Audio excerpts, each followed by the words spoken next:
Hươu cao cổ có biết kêu không ta? Bạn đã bao giờ đứng trước một chú hươu cao cổ ở sổ thú và tự hỏi, liệu chúng có biết kêu không nhỉ? Hươu cao cổ, với chiều cao ấn tượng và vẻ ngoài độc đáo, luôn thu hút sự chú ý của mọi người.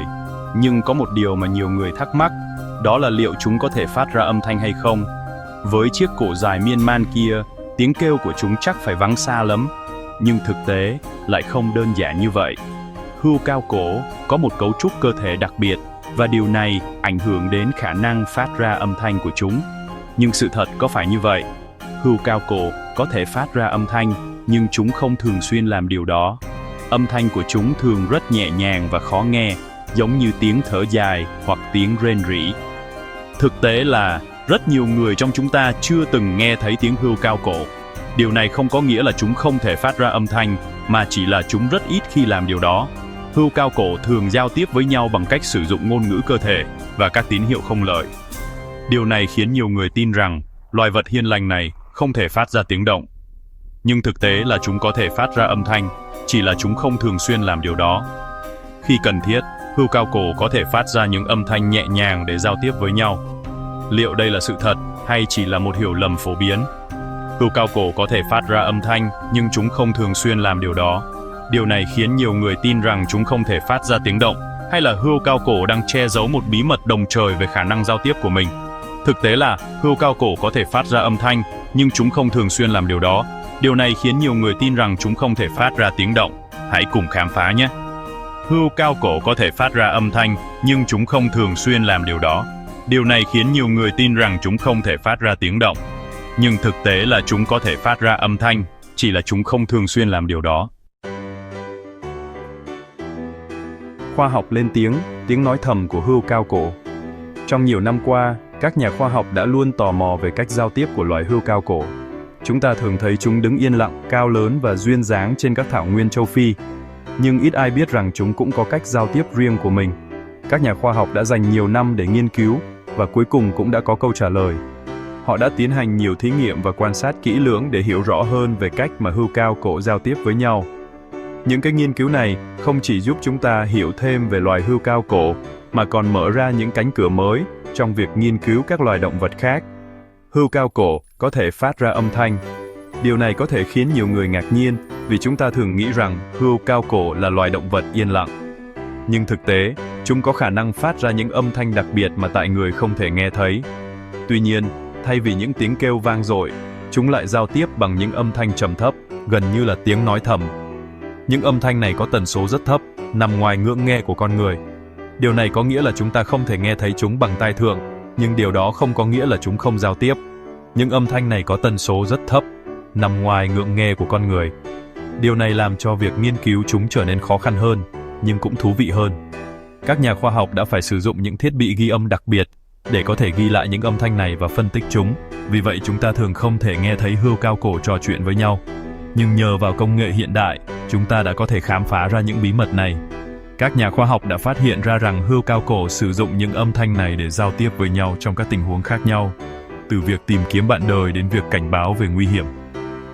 Để ghi lại những âm thanh bí mật này, các nhà khoa học đã phải sử dụng những thiết bị ghi âm đặc biệt. Những thiết bị này có khả năng ghi lại những âm thanh ở tần số rất thấp, giúp chúng ta có thể nghe thấy những gì mà hươu cao cổ đang nói với nhau. Điều này đã mở ra một thế giới hoàn toàn mới về cách mà các loài động vật giao tiếp với nhau. Nghiên cứu này đã phần nào hé lộ về thế giới bí ẩn của loài hươu cao cổ. Chúng ta đã biết thêm về cách mà chúng giao tiếp với nhau, và điều này giúp chúng ta hiểu rõ hơn về cuộc sống của chúng. Những phát hiện này không chỉ có ý nghĩa đối với việc nghiên cứu hươu cao cổ mà còn có thể áp dụng vào việc nghiên cứu các loài động vật khác. Qua đó, chúng ta có thể hiểu rõ hơn về thế giới tự nhiên và những sinh vật sống trong đó. Chuyện phiếm về loài hươu cao cổ. Ngoài khả năng phát ra âm thanh, hươu cao cổ còn ẩn chứa nhiều điều thú vị khác. Bạn có biết, hươu cao cổ sở hữu một chiếc lưỡi dài đến nửa mét. Chiếc lưỡi dẻo dai này giúp chúng dễ dàng lấy lá cây từ những cành cây cao nhất. Không chỉ vậy, hươu cao cổ còn là loài động vật có vú cao nhất trên cạn. Chúng có thể cao tới 5 đến 6 mét, tương đương với một tòa nhà 2 tầng. Với chiều cao ấn tượng này, hươu cao cổ có thể quan sát xung quanh từ rất xa, giúp chúng dễ dàng phát hiện kẻ thù. Có một số lời đồn thú vị về hươu cao cổ.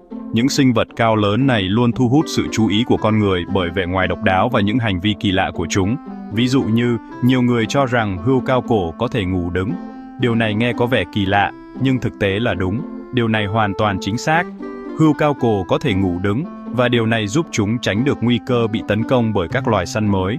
Do đôi chân dài, việc nằm xuống và đứng dậy mất khá nhiều thời gian, khiến hươu cao cổ dễ bị tấn công. Khi nằm xuống, chúng trở nên dễ bị tổn thương hơn nhiều.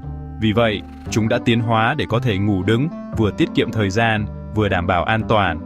Hươu cao cổ chỉ cần ngủ vài phút mỗi lần, và tổng thời gian ngủ trong ngày của chúng cũng rất ít, chỉ khoảng 30 phút đến 2 giờ. Một lời đồn khác là hươu cao cổ không có dây thanh quan, nên không thể phát ra tiếng động. Điều này nghe có vẻ hợp lý, vì chúng ta hiếm khi nghe thấy tiếng hươu cao cổ.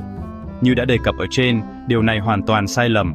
Hươu cao cổ thực sự có dây thanh quan, nhưng chúng không sử dụng nó để tạo ra những âm thanh mà chúng ta có thể nghe thấy dễ dàng. Hươu cao cổ có dây thanh quan, nhưng chúng sử dụng nó để tạo ra những âm thanh có tần số rất thấp mà tại người không thể nghe thấy. Những âm thanh này có thể được sử dụng để giao tiếp với nhau trong khoảng cách xa, hoặc để cảnh báo về nguy hiểm. Ngoài ra, hươu cao cổ còn có thể phát ra những âm thanh khác như tiếng rít, tiếng gầm nhẹ và thậm chí là tiếng cười. Những âm thanh này thường được sử dụng trong các tình huống giao tiếp xã hội, hoặc khi chúng cảm thấy bị đe dọa. Hươu cao cổ là một loài động vật vô cùng thú vị, và còn nhiều điều chúng ta chưa biết về chúng. Những lời đồn về hươu cao cổ thường xuất phát từ sự tò mò và ngạc nhiên của con người trước những đặc điểm độc đáo của chúng. Tuy nhiên, qua việc tìm hiểu và nghiên cứu, chúng ta có thể khám phá ra những sự thật thú vị và chính xác hơn về loài động vật này. Ngoài âm thanh trầm thấp, hươu cao cổ còn giao tiếp bằng nhiều cách khác. Chúng có thể sử dụng ngôn ngữ cơ thể, như vẫy đuôi, lắc đầu, hay thậm chí là vỗ vai nhau bằng chiếc cổ dài.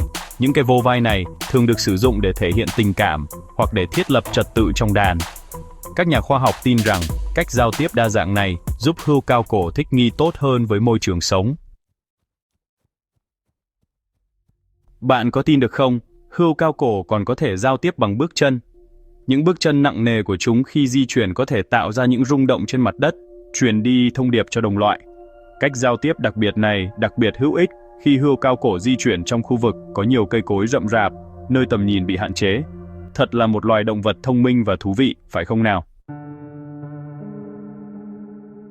Dù có thể ngủ đứng, nhưng mỗi ngày hươu cao cổ chỉ cần ngủ khoảng 30 phút thôi.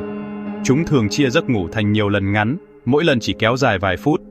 Với thời gian ngủ ít ỏi như vậy, hươu cao cổ có lẽ là loài động vật thực khuya nhất trong thế giới động vật.